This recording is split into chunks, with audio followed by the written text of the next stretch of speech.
Good evening. Welcome to the webinar from SIPA Columbia University.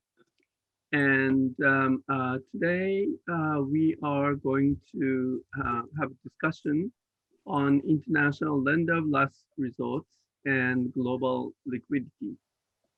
And let me give an introduction to the topic before introducing wonderful panelists. So I have one slide which explains the topic. Okay, so next slide, please. So we are going to talk about lender of last resort in international financial crisis. And it's similar to the domestic banking crisis that the liquidity shortage can be dealt with by lender of last resort. So in the case of the domestic banking crisis, the central bank is the lender of last resort. And if the central bank decides this is a liquidity crisis, then central bank can provide unlimited resources to help a bank. In the case of international financial crisis, a country needs liquidity. And who can provide the liquidity? It is usually International Monetary Fund, IMF. So IMF has been fighting this international financial crisis for many years. But in particular, since 1994, when Mexico fell into a crisis, and that was a very different kind of crisis from other crises prior to Mexico. In that, it was the short-term borrowing from abroad that had quickly disappeared or reversed its direction. And Michel Camdesu, then the managing director of IMF, called it a first 21st century crisis. And since then, Asian countries fell into crisis in 1997, 98, and other emerging market economies in the late 90s and early 2000s. The debate around this international lender of last resort is also similar to the debate in the lender of last resort in domestic banking crisis. In that, there is a discussion about is it liquidity shortage or insolvency? And if it is insolvency, then it should be a lending, but with the tough conditions. And that shouldn't be called liquidity shortage, but a more fundamental problem. So is it liquidity shortage or insolvency? That is always comes to to be discussed when a country, or in case of banking crisis, a bank says they have some difficulties in paying back. There's also another kind of debate that is, why don't the lenders to take a hit, which is like delaying the payment, agreeing to be delayed, or change the terms of lending. And that is sometimes called bail-in. So instead of IMF lending to a country, maybe lenders that lent to the country should take a rescheduling or rollover or change in the lending currency. And in the worst cases, the haircut, which is a reduction of the principal of the lending. And in the case of many countries that actually country defaulted on the payments and lending conditions have been changed. So there are a lot of discussions about how the bail-in should be preferred to bailout. But in the pure case of liquidity shortage, many believe, including myself, believe that lender of last resort option is a good one, and quickly the country can recover from a normal state. So this is a summary table or summary matrix that I usually use in my teaching of the financial crisis. So this is the end of my introduction of topic, and we can go back to our discussions. And let me introduce wonderful panelists, and let me start with the Mr. Per Brekk. He's Deputy Director of IMF Asia and Pacific Department. And he joined the IMF in 1987 and has held several senior positions in the European and Asia Pacific departments, including Director of the Regional Office for Asia and Pacific, that is located in Tokyo. So he has been very, familiar with the issues that that Asian countries have had, and in particular, I think Dr. Zeti later will bring it up, that Asian countries' relationship with IMF is slightly different from relationship of the Latin American countries have with IMF. So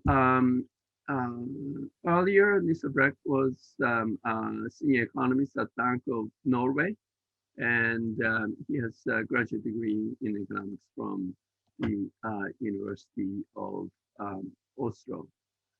And second, I'd like to introduce my colleague, Professor Trish Mosser, the director of the MPA program in Economic Policy Management at Columbia University's School of International and Public Affairs. And she leads the school's initiative on central banking and financial policy, which supports the series of webinars on central banking.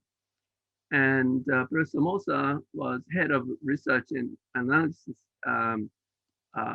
center, research and analysis center at the Office of Financial Research, U.S. Treasury Department. Earlier, she spent more than 20 years at the Federal Reserve Bank of New York. So she experienced both the central bank and the Treasury Department, Ministry of Finance in some other countries. So she knows both sides of this central bank and Treasury, and that is sometimes work together, sometimes have different views. So she received a BA from Wellesley College and a PhD from MIT. The third panelist I'd like to introduce is Dr. Guillermo Ortiz, and he is currently a partner, board member of BTG Pactual, and former chairman of BTG Pactual Latin America ex-Brazil. And he was the chairman of the board of a group financial Banorte from 2010 to 2014. But probably more importantly, he was governor of Banco de Mexico from January 1988 to December 2009, and from December 1994 to December 1987, prior to Central Bank, Mr. Ortiz served as Secretary of Finance and Public Credit in the Mexican federal government. So he knows both Central Bank and the Treasury side. And he also held some positions in the BIS and IMF, but I will skip that. Mr. Ortiz earned BA degree in economics from Universidad Nacional Autónoma de México and a PhD in economics from Stanford University. Last but not least, I'd like to introduce Dr. Zeti. If I may, I'd like to call her my good friend from Asia. And she has a career, brilliant career in the central bank in Malaysia, the bank Negara Malaysia. And the bio says she was a governor for 16 years from 2000 to 2016. But I remember, and many people in Asia remember her as acting governor during the crisis of Asian crisis. So 1997 and 1998, particular in case of Malaysia, she was all over the screen, TV screen, as acting governor. And later she was appointed as governor, but she has been the this financial crisis in international finance for more than 16 years. Her contribution to Malaysia and to Asia has been very much appreciated by Asian bankers and officials and academics. Dr. Zeti holds a doctorate in economics from University of Pennsylvania, and she has been a chair of many boards, which I will skip.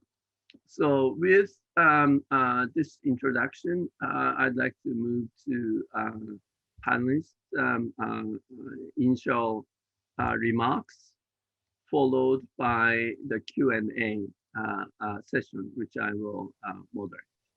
So I would like to proceed with the order I introduced. So I will ask Mr. Per Brekk to make initial remarks on this topic.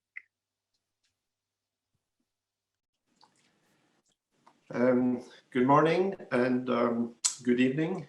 And thank you, Taka-sensei and Trish, for the invitation to this very timely webinar. I'm honored to be in such distinguished company.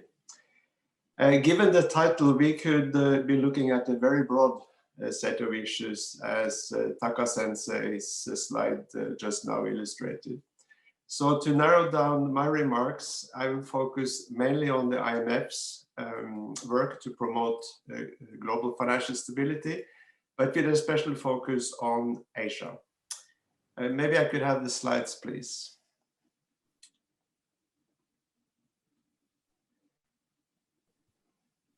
So let's go to the second slide. So let me start with a reminder of why the issue of global liquidity is important. First, sustained growth in emerging market and developing countries has transformed the global economy. This is not a new insight, but it's the background to what we're discussing today. Emerging market and developing countries produce 40% of global GDP now, but they account for 85% of the population, which suggests that the rise and the relative importance will continue to increase. A central part of this story, of course, is trade integration, as we are trying to illustrate in the left and the middle charts here. Importantly, shifting over time from advanced economies to emerging markets. Global financial integration, which is illustrated on the right-hand side, has also increased. But here, advanced economies remain at the center. So unlike the global trade network, the center of the global banking network or financial network has not moved. And this is a challenging combination for emerging markets that are dependent on trade and financing, have shallow domestic financial markets, and face volatile capital flows, which means that small swings in advanced economies financial markets can cause disruptive spillovers. 1% of a small number is much more sometimes than 1% of a small number, or a large number than a small number. So it's a deep insight.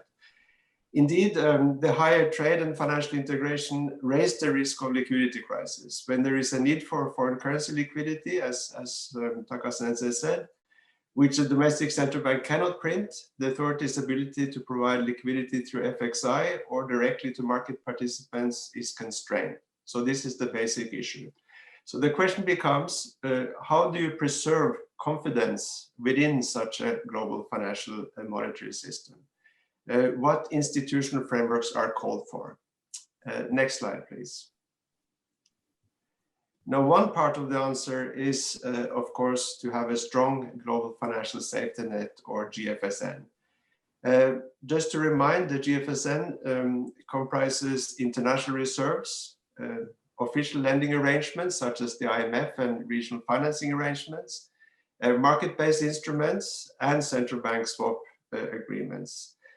From a broader policy perspective, the objectives of the GFSN are, at least from our perspective, threefold. One is to provide insurance against systemic crisis. Two is to supply financing when shocks hit. And three is to incentivize sound macroeconomic policies to prevent global imbalances and or to facilitate adjustment when needed. As you can see in the slide, there was a major shift in the GFSN after the GFC. Specifically, countries had already been building reserves, but this continued.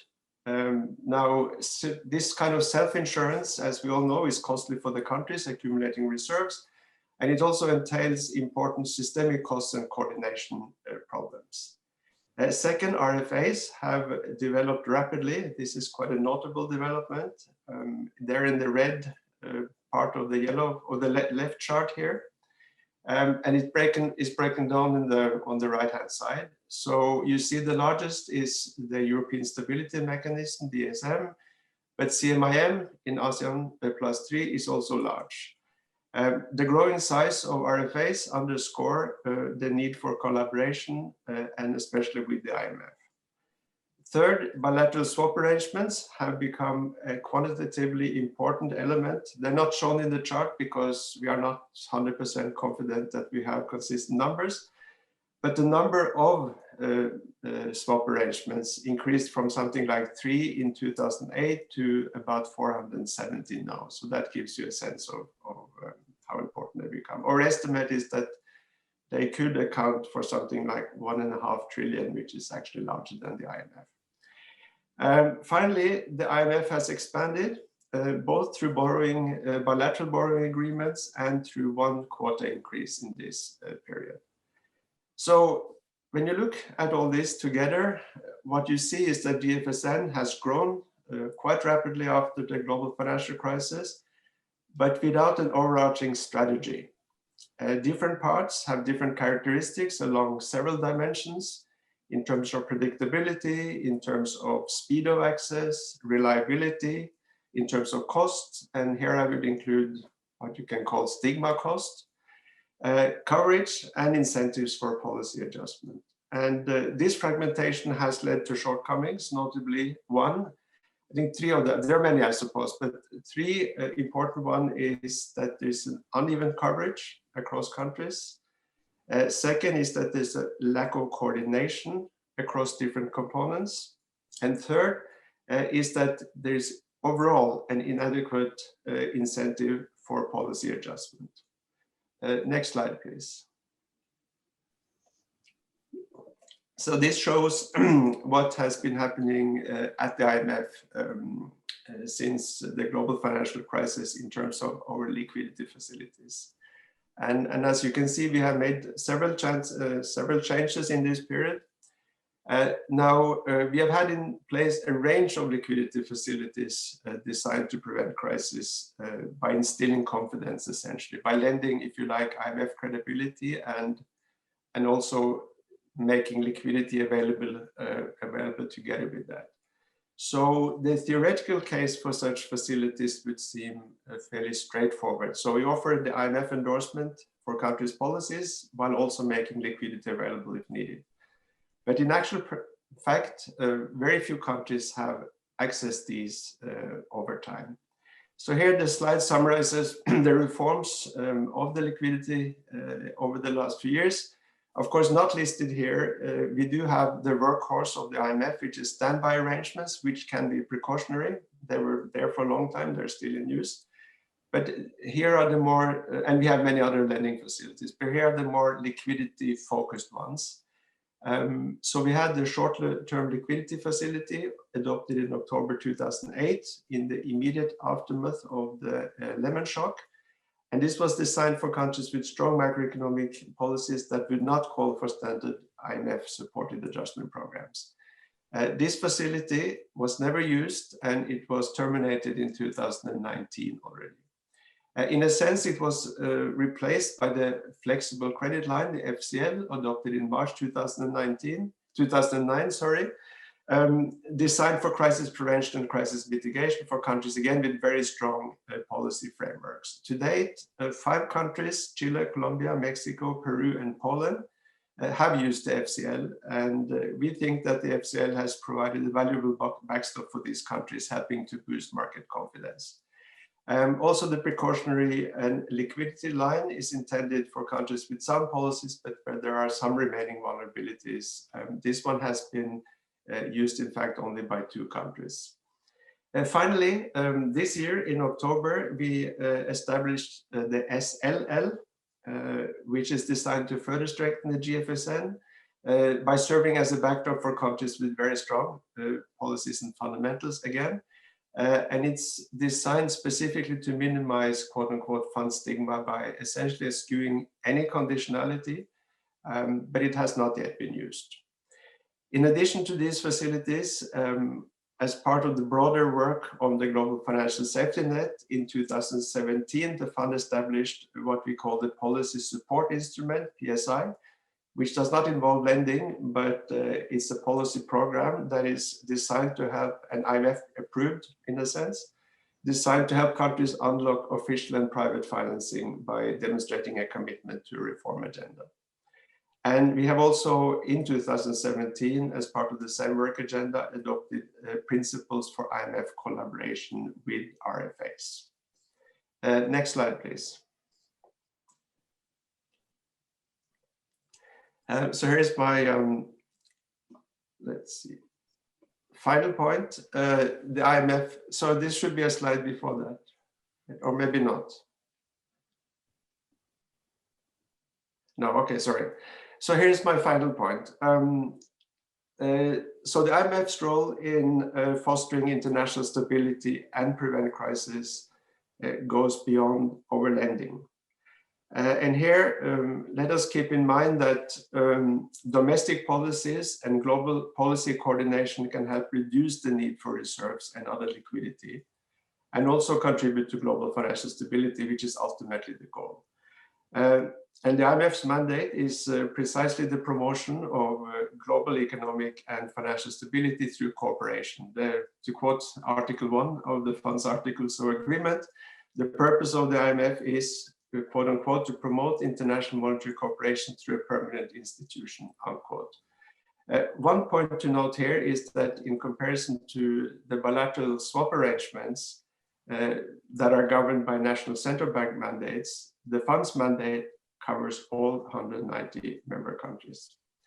Now, in support of our mandate, all three areas of IMF activity ultimately aim at crisis prevention and resolution. So besides the lending, this involves policy advice, which I think we call surveillance. I don't like the word, but that's what we call it. It has an ominous sound to it. But it's aimed at fostering economic stability and prevent financial crisis. We are currently reviewing the advice and the conceptual frameworks as regards the appropriate policy responses to capital flows as an important point in this context. And importantly, we also provide, and this is not generally acknowledged and known, but we provide capacity development support to our member countries to build strong institutions and policy frameworks. Which of course is also very important for crisis prevention ultimately. So how do we do this in Asia? Just a few words. Given the limited demand for lending, we are focusing in Asia relatively more on surveillance combined with well-integrated capacity development support. I should mention that capacity development actually now accounts for as much as 1/3 of the IMF budget. So in a way, surveillance, we're trying to guide on what to do, whereas with capacity development support, we suggest how to do it. So it's an integrated approach. A field presence is especially important in Asia. We have about a dozen resident representative offices across the region, a larger number than the programs would suggest. And we have 5 so-called regional capacity development centers and other offices, including OAP in Tokyo, as Taka-sensei mentioned. In recognition that day-to-day collaboration and two-way dialogue are important to combat stigma and to enhance the traction of policy advice. And we are also working very closely with ASEAN Plus 3 as CMIM. We have an MOU on collaboration with AMRO, renewed for 3 years last month or in October. And we have participated in CMM test runs. And we also participate at different levels in the fund, in meetings of governors, ministers, country leaders, and we hold joint workshops, seminars, and conferences, including with Bank Negara Malaysia, by the way, Governor Seti, over the last 3 years, which we're very grateful for. Bottom line is that we have a multifaceted engagement designed to build resilience through policy advice and CD, which also helps overcome stigma, but of course with lending facilities available. And actually, Asia has proven to be resilient, both during the GFC and during COVID-19. The lessons from the Asian financial crisis were taken on board, and Asian emerging markets entered the recent crisis with more flexible exchange rates, inflation targeting regimes, or as in the case of Bank Negara, very solid framework, which is not an inflation targeting regime. Reformed financial frameworks and fiscal buffers. The greater resilience, which we humbly hope that we have helped a little bit to bring about through our policy and capacity development, may actually have reduced the need for and the demand for IMF precautionary facilities. Next slide, please. So, but I'm not going to go through this slide, but let me just conclude by highlighting 3 points. One, while the GFSN has grown, this is positive, gaps remain in the architecture. Coverage, coordination across components, and incentives for policy coordination could all be improved. First point. Second point, the IMF is striving to adapt our lending facilities designed to foster financial stability, and most recently with the adoption of the SLL in October. And 3, our engagement in support of financial stability goes beyond lending. Lending catches the headlines and maybe surveillance to some extent, capacity development not at all. So it's important to keep in mind that surveillance, capacity development in an integrated manner are important crisis prevention tools, and they're also being reoriented now, most recently in response to the shifting priorities in the wake of COVID-19. So I'll stop there. Thank you for your attention and patience. Thank you, Otmar. And so we heard how the IMF is trying to help countries with various tools, and tools have been changing over the years. Now we'd like to hear from Patricia Mosser and from the central bank point of view. Thank you. Trish? So good afternoon, good morning, good evening, depending on where you are in the world. Thank you. I'm going to focus on the part of international liquidity provision that Per did not talk about, which is international lender of last resort as a central bank crisis management tool. And I'm going to focus on two types of that. First, obviously, the central bank swap lines that gets all the headlines, as Per put it. The lending always does. But I also want to talk about direct lending by central banks to foreign financial companies within their borders, which gets a lot the so-called home host issues. I think that's another neglected part of international lending. It's different and it's very important.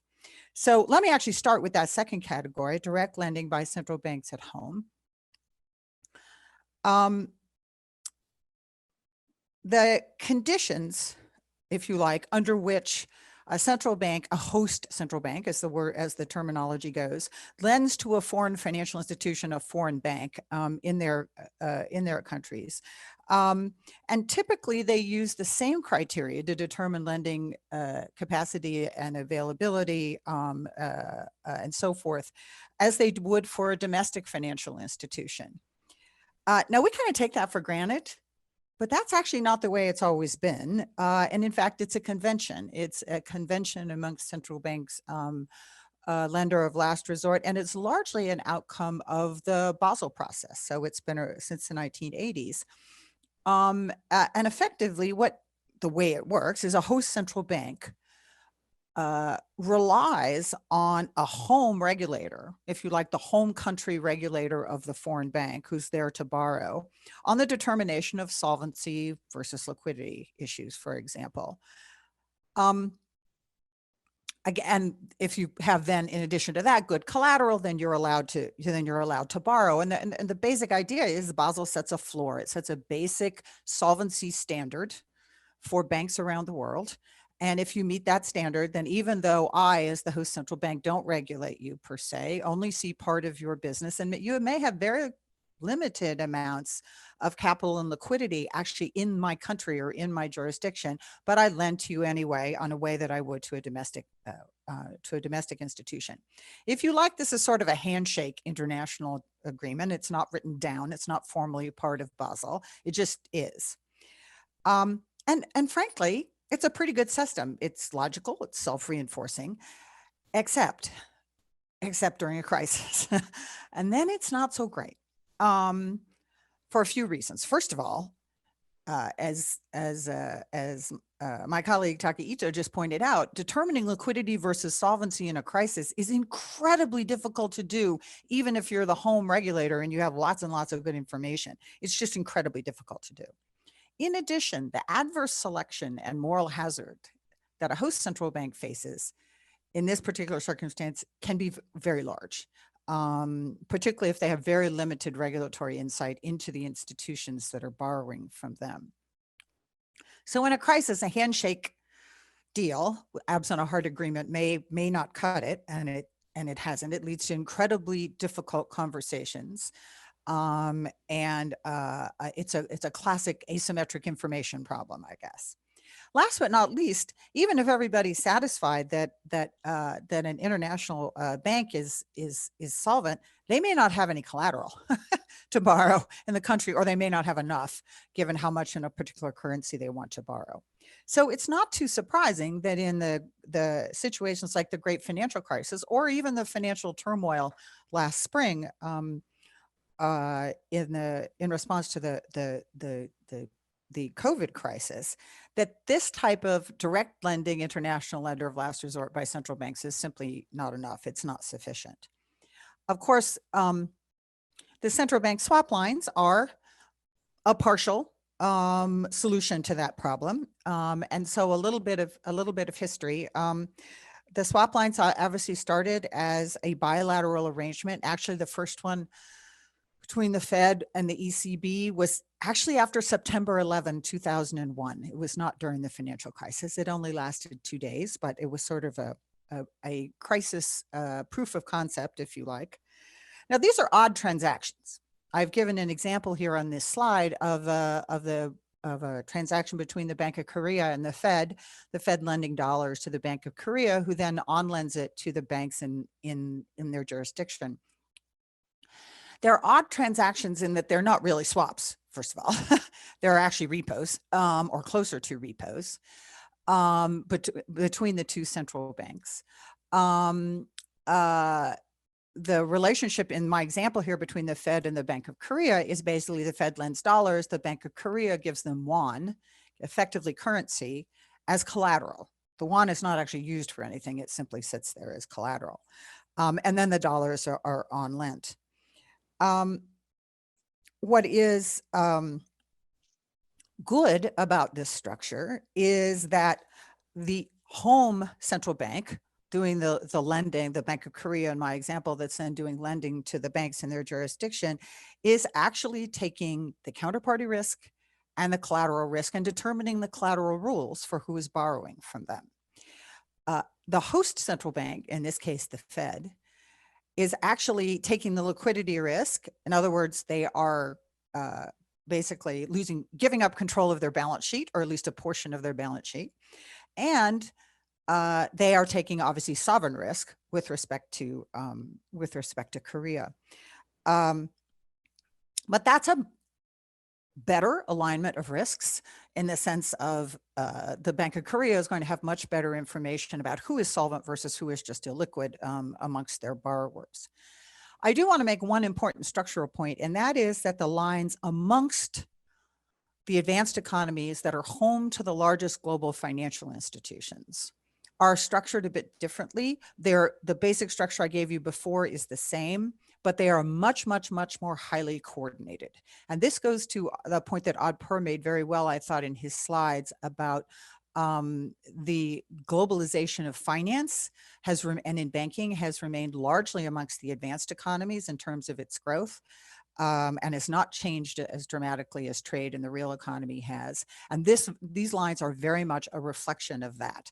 The dollar lines in particular between these five central banks are unbelievably highly coordinated, to the point that the press releases are all joint, the operations are done the same day, they settle the same day, they are the same tenors, they actually have the same interest rate, they are incredibly highly coordinated, and intentionally so, because they realize not only the importance to those countries, but the global importance of what they're doing.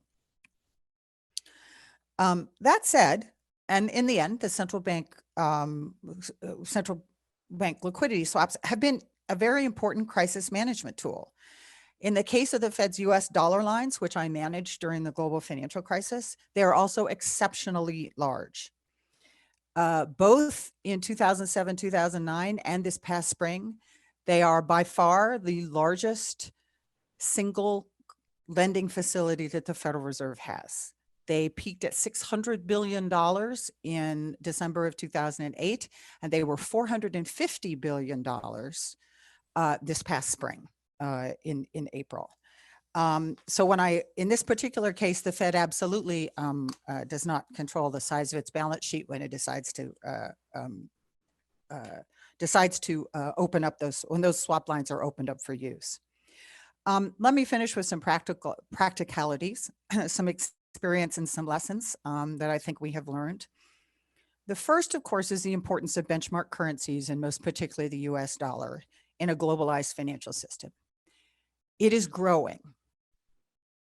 It is not shrinking.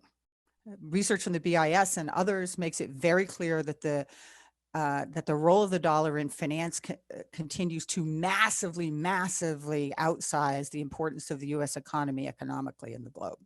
3/4 of the dollars lent by the Federal Reserve between 2007 and 2009 basically went to non-US financial institutions. When there is a shortage of dollars, it is much larger outside the United States than it is inside the United States. It's just a fact. We don't have to like it. We can think that, exorbitant privilege is not such a great thing, but we live in the real world, and this is the real world we've got. The swap lines are basically pretty effective, pretty efficient, and one very desirable characteristic is a much better alignment of risks between central banks. They're obviously potentially very large in terms of the benchmark currencies, as I just said. But the lending is limited. It is limited basically by the central bank's assessment of their sovereign counterparty risk, meaning they are the capacity and legal ability of central banks to take on sovereign risk is not limitless.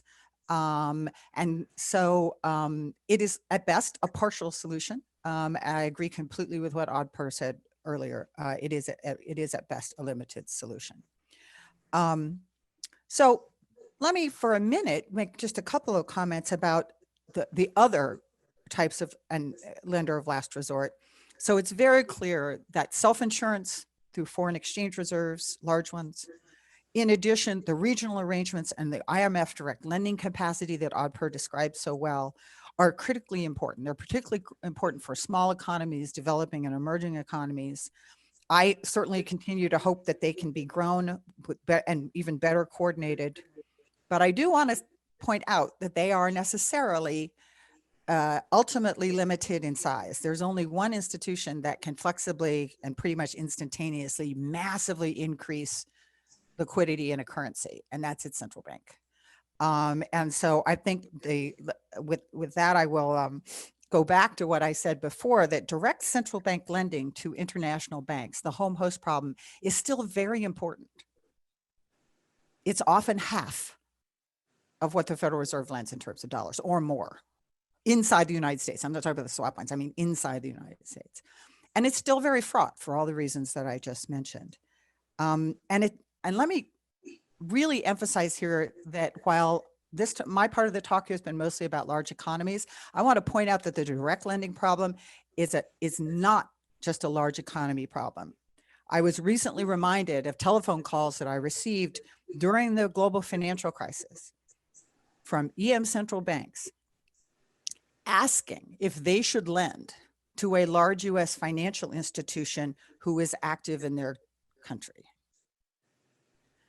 This is a two-way street problem. It's a problem for every central bank that I know. And I think that a bit more work on coordinating on that topic would be useful too. In all of these areas, a lot more international coordination and cooperation is really, really important. And I will, with that point of agreement with Per for sure, I'll stop. Thank you, Trish. So we have heard from IMF, which could lend very short-term liquidity financing, and from Trish Mosser about possible central bank swap agreement, swap operations to also emerging market central banks. So there are two possible lenders last resort. Now we will hear from the other side, the emerging market perspectives. And first, I'd like to invite Guillermo Ortiz, who has first-hand experiences in issues in Mexico. Guillermo. Well, thank you very much. Good morning, good afternoon, good evening, depending where you are. I want to thank Takatoshi-san and Tricia for inviting me to this panel. It's a pleasure to be here and to say hello to my former colleague and old friend, Dr. Seti, which I'm very glad to see in the screen. So I will deal with the issues related to what Professor Ito mentioned, which are absolutely intertwined, particularly in a crisis, which is the issues of solvency and liquidity. It's clear that COVID-19 has triggered a historic collapse in peacetime economic activity. Every indicator continues to point to a multi-year crisis with long-lasting repercussions. As many as 100 million more people can be thrown into extreme poverty. Global trade is on track to shrink an unprecedented 10% in 2020, and it will take years to recover to pre-pandemic levels. After driving growth for 2 decades, an unprecedented 9 out of 10 emerging markets are slated to contract this year. So a lost decade of growth in large parts of the world remains a plausible prospect absent urgent, concerted, and sustained policy response. This looming emerging market crisis has 2 financial dimensions, which are intrinsically intertwined, as it's usually the case, and was pointed out by Taktoshi, which are solvency and liquidity. Given the scale and suddenness of the solvency problem, in May, the G20 launched the Debt Servicing Suspension Initiative, the DSSI. More recently, this facility, covering about 70 low-income countries, was extended, and a framework to deal with private creditors on comparable terms was established. Several emerging markets have defaulted, and record numbers have been downgraded. Debt sustainability issues have emerged in a number of countries, which have been alleviated to some extent by the extraordinary liquidity injections undertaken by major central banks. Because the bridge between liquidity and solvency, which has certainly been helped by the extraordinary monetary policy measures of the major central bank. But for an assessment on the sovereign debt problem in emerging markets, I would refer to you to a G30 report, which was issued last October and was chaired by Larry Summers and myself. So let me turn now to issues of liquidity, which is the main topic of this webinar. COVID-19 shock sharply reduced emerging market dollar access. Falling exports, tourism receipts, and remittances fell sharply and suddenly, triggering an unprecedented contraction in capital flows. This sudden stop and reversal in portfolio flows experienced in March was several times greater than the one experienced during the Great Financial Crisis. The scale of the problem has led the IMF to estimate that gross financial needs for emerging markets in 2020 could amount to over $2 trillion. The IMF has received requests for financial assistance from as many as 100 members. Several systematic important emerging markets, which have long maintained market access, suffered sudden stops in capital flows. As I mentioned, the massive easing of these central banks, reflecting on unprecedented expansion in balance sheets, has reduced liquidity shortages and market volatility in developed countries.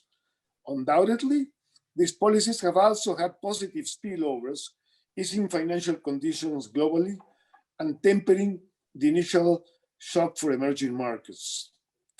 Emerging market central banks have also eased monetary policy to stimulate economic activity, and even some have tried for the first time quantitative easing measures. However, the road for additional easing in emerging market central bank is constrained by sharp currency depreciations, and so there are clear limits to the pursuit of independent monetary policy in the emerging market space. This has been a subject of a lot of academic discussion. I will not go into that, but just establish that there's only so much distance that can be traveled by emerging market central bank in current circumstances. Emerging market central banks have also implemented measures to mitigate foreign currency funding pressures, intervening in the foreign exchange market directly or through repo operations. This has been used quite extensively from countries like Brazil, Mexico, Indonesia, Russia, and Thailand. Let me turn now to swap arrangements, particularly the Fed, something that Tricia has already gone through, and I will complement her presentation, I think. Now, Tricia, you may remember that the purpose of Fed swap lines has significantly evolved since they were initially implemented. In the 1960s, when the first Fed swaps were implemented, they had a range of purposes. Window dressing reserves, contributing to the multilateral safety net, providing funds for foreign exchange intervention by the Fed and other central banks, mostly in Europe, and making the dollar more attractive as a reserve asset for central banks. The 1960s was a high period of central bank cooperation and coordination at the time when dollar liquidity became a global shared interest. These issues have been recently highlighted by Catherine Schenk from Oxford, who has elaborated this in the Per Brekk lecture held virtually in Basel a couple of weeks ago. In more recent times, the main objective of the Fed swaps is to provide offshore liquidity through banks outside the US, as was mentioned already, Patricia. During the great financial crisis, European banks lost the ability to obtain dollar funding in the US money market, so the Fed provided funding through swaps with European central banks. The only non-G10 central banks to obtain a Fed swap during the great financial crisis were Mexico, Brazil, Korea, and Singapore. Now, this time around, the Fed reacted faster in setting up swap lines, adding an additional 5 central banks from the developed world, doubling the access for most countries. The Fed also opened a repo facility for a large number of central banks, but collateral is needed to borrow, so it's clearly an inferior option to compare to a swap line. So more than 10 years after the global financial crisis, we still face a debate of how the global safety net can effectively mitigate dollar global shortages in acute risk-off episodes, triggering a systemic flight to quality. And we have not effectively expanded the arsenal of international financial architecture to deal with these episodes. We should not expect the Fed to be the solution in providing dollars for emerging markets. The Fed's role is not to assist countries in distress, but rather to ensure that there is sufficient dollar liquidity to prevent an excessive strengthening of the dollar that could have negative spillovers at home, particularly when facing a recession. Effective international cooperation among central banks aimed at internalizing the spillover impact of their monetary policies remains elusive. International cooperation on monetary spillovers may enter in conflict with domestic mandates of central banks. So what's to be done? Well, Laura has already presented the IMF toolkit, and I totally agree that the IMF is clearly the most important and appropriate institution to deal with a massive balance of payments problem shock that emerging markets are facing. Now, does the IMF have sufficient financial resources to deal with this multi-year shock? This has been the subject of a lot of discussion lately. And the answer depends, of course, on the trajectory of recovery of economic activity, world trade, tourism, remittances, and capital flows, which is subject to a huge deal of uncertainty. So rather than going through the numbers, the different facilities that all has just presented and different scenarios, let me conclude with some recommendations included in the G30 report regarding actions by the IMF. This report is the one that I mentioned earlier, the G30 report. And some of the recommendations are the following. The IMF should mobilize global liquidity at a larger scale than ever in the face of uncertainty. Scale up its crisis lending to low-income countries and use far more of its non-concessional resources to mitigate the fallout from COVID-19. Most of the $250 billion of SDR allocations that were issued in 2009, in the crisis of 2009, sits idle in the accounts of advanced economies.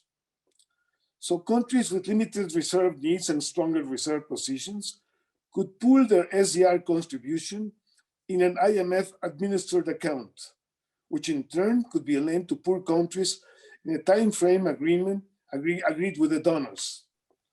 Such an agreement would be put in place quickly and doesn't need to involve bilateral negotiations with donor and recipient countries. So this is something that can be done quickly with the IMF at the center and just surplus countries in terms of the SDR allocation that was done in 2009, lending these resources. Now, 2 new SDR allocations of 500 billion each could serve as a meaningful cushion against new shocks and would provide vital multilateral cooperation. The first allocation could be implemented quickly and as most countries have expressed support. And I believe it's likely that the two US administration led by President-elect Biden will be supportive of this initiative, which would not require additional authorization from the US Congress. One SDR allocation, just to illustrate, 500 billion, could immediately deliver over 150 billion in additional reserves to potentially vulnerable emerging market economies. The amount provided to the poorest countries would be a multiple of the resources freed by the G20 DSSI and would be fairly more evenly and broadly distributed among them. A doubling of the rapid credit facility, which provides low-income countries with zero interest rate loans, can deliver immediate balance of payments and budget support. The IMF has also scoped to double the upper limit support in a non-concessional rapid financial facility. Disbursement so far of this facility has been around $30 billion, less than 1/3 of its 100 billion envelope for pandemic relief. So let me conclude by agreeing with Odd that considerable progress has been made in rounding up the global safety net since the global financial crisis. However, the job is incomplete. Let's hope that the next US administration will place again multilateralism and international financial cooperation on top of the agenda. Thank you very much. Thank you, Guillermo. One announcement to the audience and also panelists that we will extend by at least 15 minutes to secure the Q&A sessions. And so the final panelist we'd like to hear from is Dr. Zeti. Dr. Zeti? Yes, well, the speakers have already mentioned all the financial safety nets, the global, the bilateral, and the regional that have been put in place to address this issue of liquidity during crises. And from the experience, the visibility of the use of these facilities that have been put in place has not probably, I should say, realized its potential, because partly the experience we've had in Asia has not been a very good one, in the sense that it has prompted us to rely on bilateral swaps arrangements and regional arrangements. But more importantly, the lessons for us has been to build up our own resilience so that we don't become in this kind of situation. And Asia has been very successful in doing so, I believe, because when we had the 08-09 financial crisis, Asia emerged very well from it. We were affected by it. We had a marginal contraction of growth, but we rebounded the following year from it. And what is the reason for this? The reason for it is we just worked very hard to build up our resilience. And it is economic resilience. We became more balanced and not just relying on export-led growth, but we built up domestic demand. And domestic demand, which started out as investment-driven, has moved to consumption-driven growth. And therefore, having a more balanced economy has contributed to strengthening our ability to absorb these kind of shocks. And in this COVID crisis, we all shut down as well. And a country like mine, for the second quarter, we had minus 17% contraction, but we recovered very quickly. And the other aspect of it is that the financial sector comes from a position of strength. And this is very important, that there's no disruption in financial intermediation for across the board in most of Asia, at least East Asia and Southeast Asia.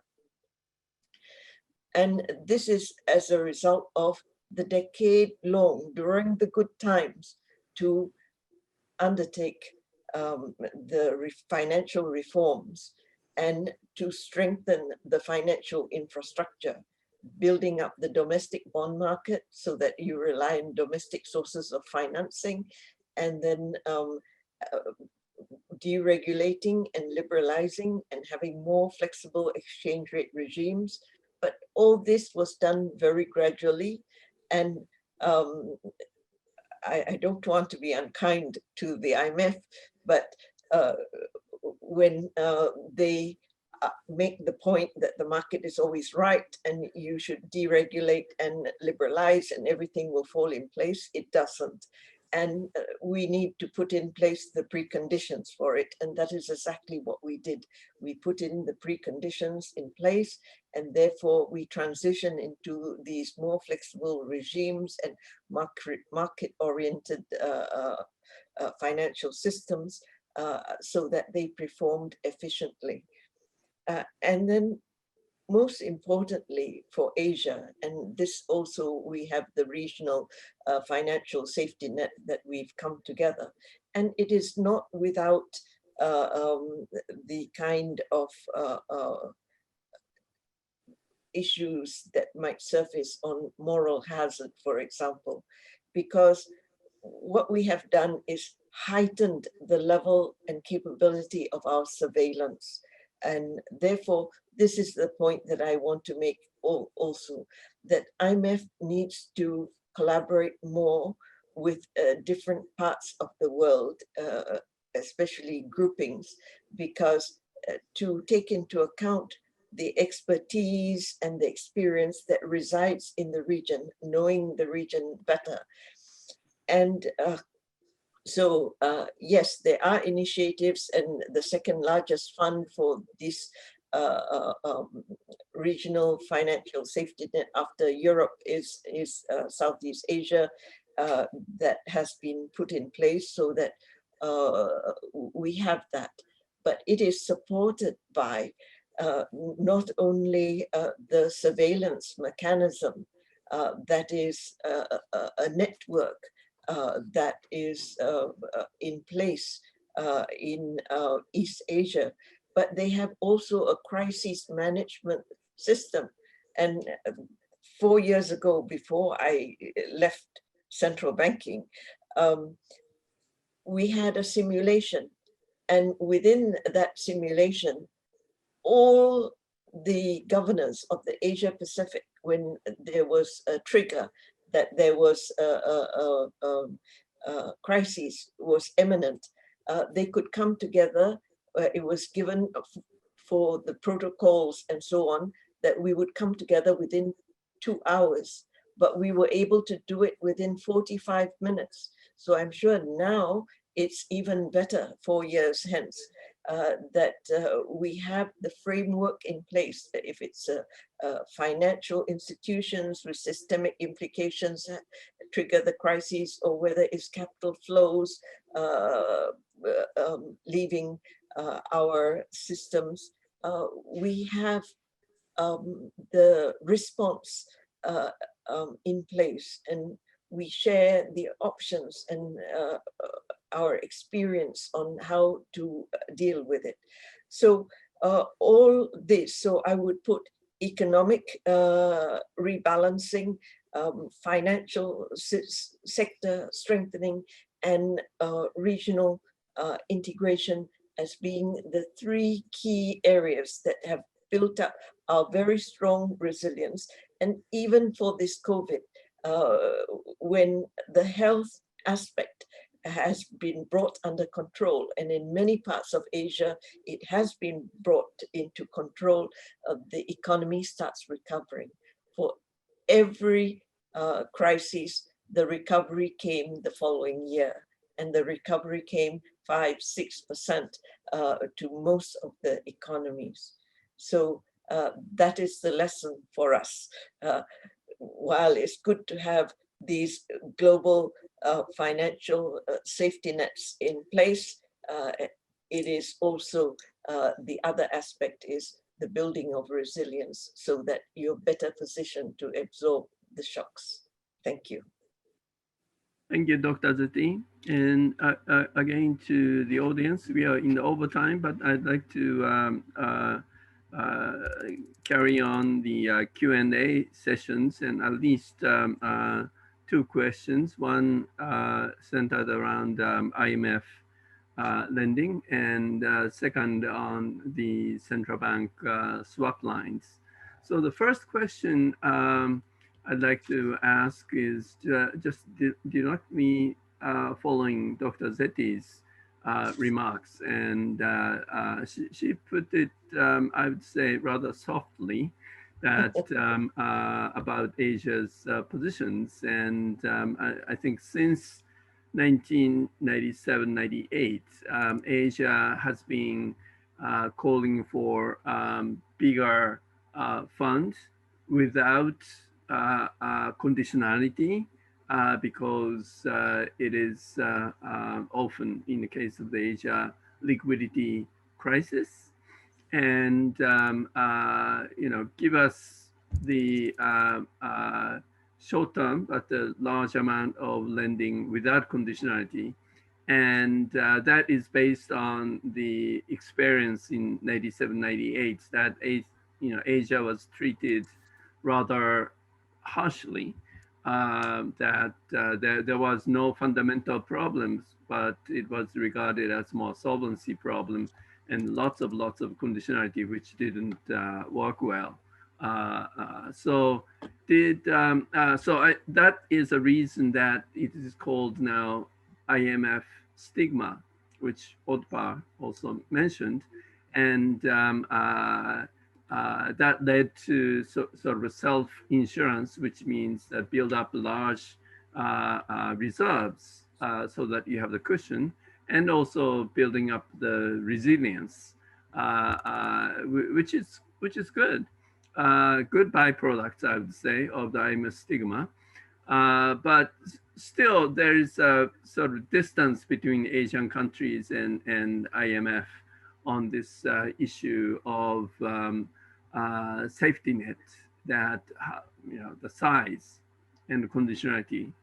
Did Otpar, do you think that IMF sort of changed positions, that your IMF is ready to go big without conditionality and try to win back Asian countries? Well, it's, as I tried to say in my presentation, it's a broader engagement, and Asia has been successful. Obviously, the IMF cannot claim credit for that, but we do think that we have helped a little bit.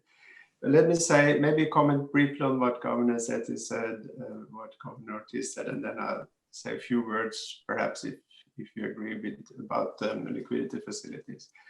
I think Governor Zeti fully agreed that fundamentals is really what matters. So there's no discussion there.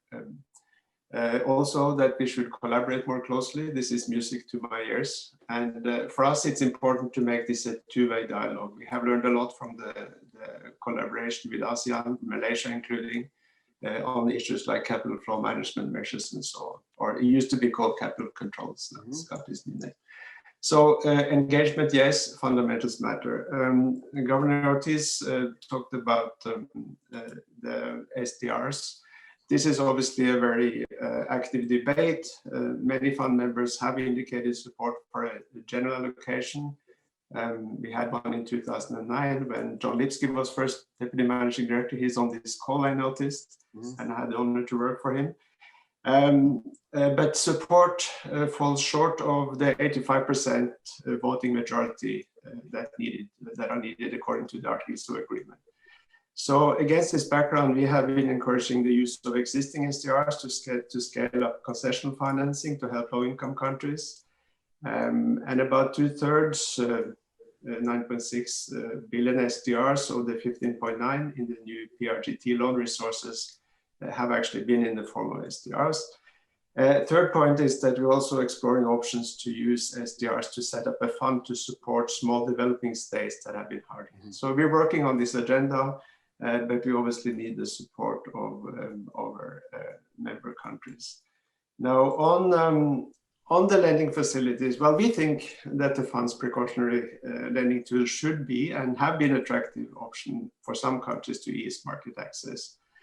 Several countries have benefited from FCLs, PLLs, as I mentioned, and also the policy support instrument, 6 or 7 countries. And the FCL access has been quite large. In the case of Mexico, as much as $61 billion, Chile, 24 billion. So these are large amounts of money.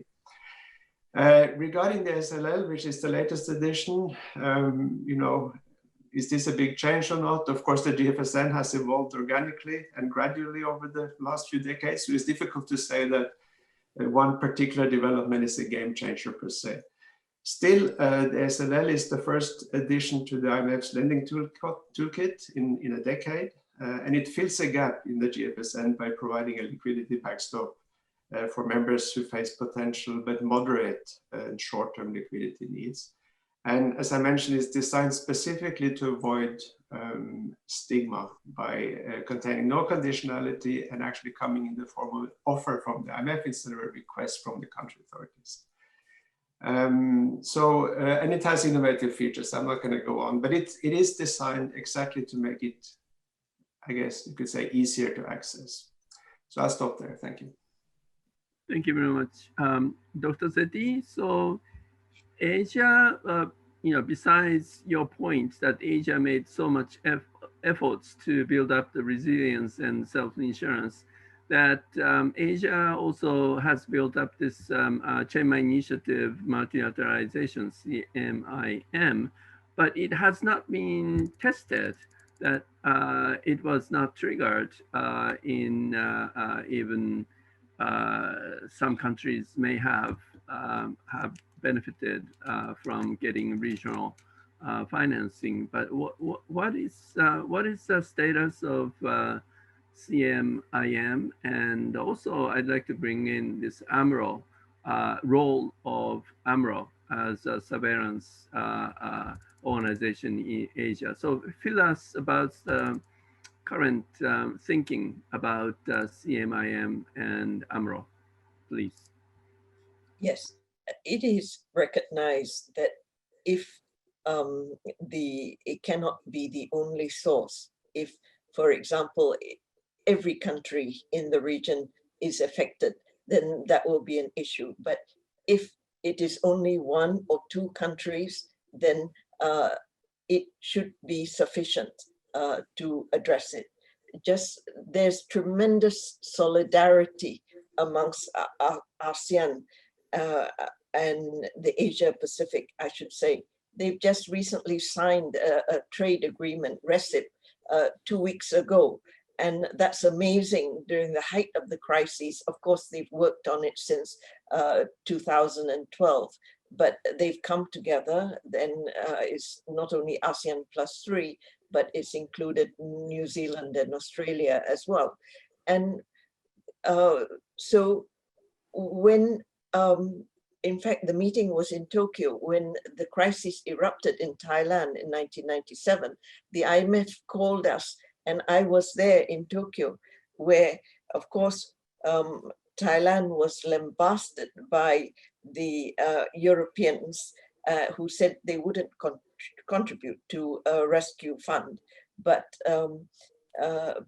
the ASEAN group and China did come together, and we raised 17 billion rescue fund. And the IMF decided, was surprised, I think, and then they decided that for Indonesia, there wouldn't be such a rescue fund like for facility like for Thailand, which was 17 billion, which Thailand repaid back very quickly. But for Indonesia, they wanted to impose certain conditionalities. And therefore, they said whatever the region put together would be a second line of defense. And then the IMF would provide the first line of defense. And that is the point that I want to make. Is not an issue of stigma or an issue of the IMF's position on controls. It is none of those things. What it is, and for people who come from central banks and the other members of the panel who have the experience of being with central bank knows that one of the things that we cherish the most is our independence. And this only comes with accountability. In other words, we are scrutinized and to look at our policy responses and whether we have performed in delivering to the country the outcomes that are expected of us. And that is accountability. But in the case of the IMF, unfortunately, and this is the case which is still in the minds of both, when I talk to my colleagues in Indonesia and Thailand, it remains very much in their minds of what happened 20 years ago because of the scarring that has taken place. You see, when the IMF came in to Indonesia, they imposed austerity, and they didn't have a debt problem at that time. And then they also removed all the subsidies, and this caused riots in the streets. The subsidies had nothing to do with the financial crisis. And then the third thing they did was they closed all what they assessed to be problem banks. And there were banks on the margin which were viable. And because of the loss of confidence, there were runs on all the banks, even those that were viable, and caused a collapse of the system. So in Indonesia, the whole economy collapsed I mean, in more recent times, you would look at like Greece, it was like nothing possibly could get worse. And this was the situation that there were wrong policies or conditionalities and policies that were being required, but the IMF walked away from it. There was no accountability. And that's how the policymakers of those countries that came under IMF program feel, and they feel it to this day. In Malaysia, of course, we were not under IMF program, and because of our low level of foreign indebtedness, so we were able to meet our obligations, and therefore the cost of the crisis to us was something like 2% of GDP, whereas in Thailand and in Indonesia, it was something like 30 to 40%. And they highlight these figures in all the forums that I still attend to this day, and they highlight the point. So while we learned all the lessons and tried to strengthen ourselves so that we are good citizens in the global environment and not cause any systemic implications or contagion, and so on. It's important for the IMF too. We want to see like accountability when you enter, and that is why collaboration is so important, that to work together with expertise that resides in the region. And there are many, especially now in the more recent times. The people who I've engaged with all over the region are extremely high-powered and very capable.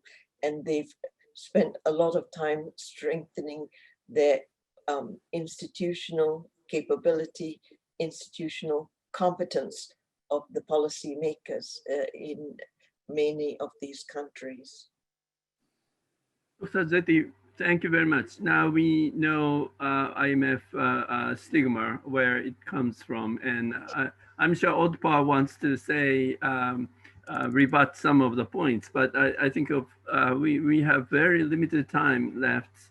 I think we should close in 5 minutes. So I'd like to shift the second question, which is on central bank swaps. And as it was mentioned in initial remarks, that it was, the central bank swaps among the so-called G10 countries have been there for many years. And some of the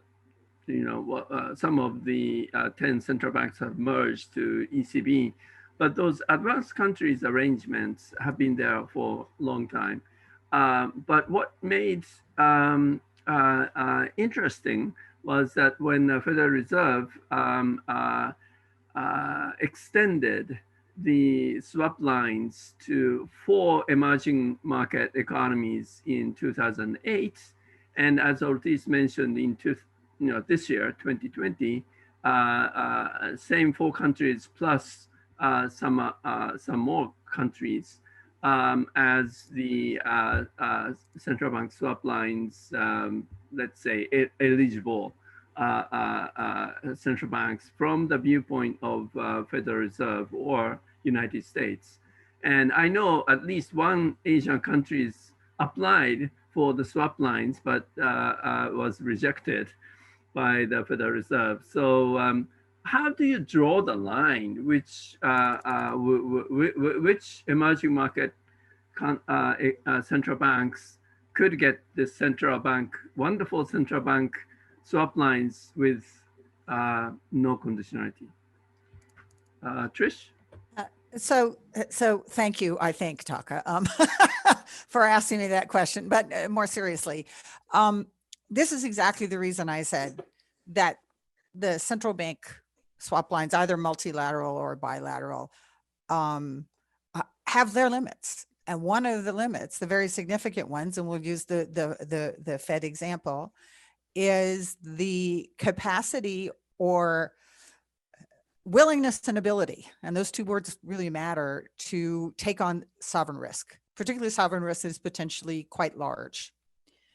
Some of those restrictions are economic. What is your economic assessment of sovereign risk? And in point of fact, in 2008, when the 4 emerging market economies were added to the swap lines, this analysis is now public. There was indeed very extensive sovereign risk analysis done by the staff at the Fed. That wasn't everything, though, of course. It's not always economics. Some of it is risk-taking capacity, too, because as we've all learned in the last 9 months, very publicly, there are legal limitations to the Federal Reserve's ability to take risk. These are the Fed's legal limitations within the United States are particularly onerous, and over a certain level of risk, it cannot take it without basically going and getting a backstop from the federal government, from at least through the Treasury Department, or perhaps going to the legislature. So there are limits to it, literally legal limits. The case this spring was about corporate credit. It had nothing to do with sovereign risk, but my point is there is a limit, and it's probably, frankly, a lower limit than in some other countries. Last and not least, this ends up being partly political as well. Central banks hate that. for the reasons that Dr. Zeti just said. They like to understand the tracks they're working in, what they're responsible for, and to go. But in a situation like this, the politics is completely unavoidable. And so there are always going to be limits. Is 4 still the right number? And those particular four countries, I don't know. But I think wherever it is, even if the numbers are expanded, the idea that it's going to cover 170, 90, what did countries that's just not going to happen, which is why it will always be a partial solution. And that is true for any central bank. It's the Fed, because of the outsized role of the dollar, it's particularly important for, but frankly, that's going to be the case for any central bank that I can think of anywhere. I do want to say one thing about self-insurance, and one example, I think an interesting development with respect to self-insurance and foreign exchange reserves. And that is these, the facilities at the major central banks and for the benchmark currencies for monetizing foreign exchange reserves through repos via the central bank rather than the private sector. That's a development that was not there. That program was not there at the Fed or the ECB, et cetera, in 2007 to 2009. It was this time. I view this as an extension of central banks becoming dealers of last resort, I guess. But there again, the sizes are limited by the size of your foreign exchange reserves and the composition of your collateral. Central banks can often take only certain types of collateral, meaning the composition of your foreign exchange reserves.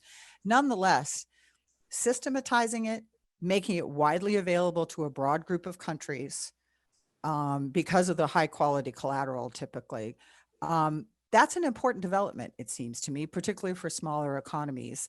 And in fact, those facilities have been used. They have been used at the Fed and they've been used at the ECB that I know of. Professor Takatoshi, let me tell an anecdote related to the swap lines that were put in place in 2008. During the global financial crisis, I actually went to see Mr. Bernanke in his offices at the IMF and requested a swap line for Mexico. You may recall that, Tricia, but the Fed had a favorable response and said, well, Mexico, we cannot do it with Mexico alone, you know. So they placed resources with Brazil, Singapore, and Korea. Now,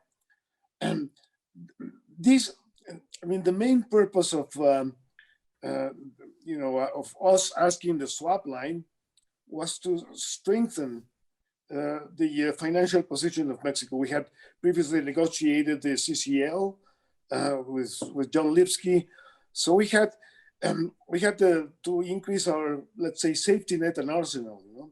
But the truth is that this was a signaling device and something that was well received by the markets. But the usefulness for Mexico of this swap line was very limited, because Mexican banks did not have a shortage of dollars. So this is why of the 30 billion, only about 2 or 3 were used, were drawn on this facility. So let's keep in mind that even if Fed swap lines are extended to other countries, I mean, the usefulness for a situation, a crisis situation like the one we're facing, is very limited, particularly because as Dr. Seti has mentioned, not only in Asia, but many emerging markets, after the crisis that we suffered in the 90s and the early part of the century, we all took the responsibility to strengthen our own financial system and to increase resilience. In Asia, this was a collaborative effort, and it was very commendable. This was not the case in Latin America. We don't have, a strong, let's say, regional commitment as they do in Asia, but many countries did it anyway. Let me conclude by saying that none of the emerging market countries that suffered a financial crisis in the 90s and the early part of the century had a financial dislocation in the global financial crisis, which is quite remarkable. So, conclusion is that we learned our lesson. Thank you very much. We have to quickly close, but maybe Otpa wants to say words. Please keep it in 1 minute, please. Otpa. Okay, thank you. Very quickly. Well, first with Trish, so I wanted to say that obviously the advanced economy swaps are an important global public good. But the point is that we need broader coverage from our perspective. So what you need is consistency and you need collaboration, just to make that point. And Governor Seti, I do not want to rebut Governor Seti. I want to agree with her. And let me make 3 points. One is on the policy lessons from the Asian financial crisis. Certainly they have been learned. Fiscal austerity being one. Of course, now there is a paradigm shift going on in any case, but even before that, structural conditionality in programs, performance criteria don't exist anymore, and it's incumbent upon IMF teams to justify to the board that structural conditions in programs have macro critical relevance. So really, we have taken that lesson on board. On engagement, two-way engagement important, yes, cannot agree more. As I mentioned, we have an MOU with AMRO now on collaboration as an example to what's going on in ASEAN +3. We have staff exchanges, we have mission participation, we have joint events, etc. CMIM, similarly, we participated jointly in test runs, and in fact, this SLL, so the short-term nature of the SLL, and the name SLS, although it wasn't really a swap the first time it was proposed, also motivated by the idea of aligning with the swap arrangements under CMIM. And in a way, you can say the liquidity facilities, when you talk about conditionality, they don't have conditionality, but they are a recognition that innocent bystanders can be hit. So again, it responds to, I think you could argue, the lessons from the Asian financial crisis. So I'll stop there. Thank you very much. Thank you, Otpar. And unfortunately, we have spent all our minutes plus overtime. So we really have to close. But I enjoyed very much of the discussions. And I wish we could continue, or maybe we'll have a part 2 sometime in the future. And I think we learned a lot from the IMF point of view, Federal Reserve point of view, and the emerging market economies point of view. And I believe we are heading to a better direction and a better world. So let's continue our discussions. And I will assign this video to my students in the Asian Financial Markets course at SIPA. So I really thank you all to participate in very late hours in Asia, and also the morning hours in the US. Thank you very much. So this is the end of the webinar. Thank you. Thank you. Thank you. Bye, Dr. Seti.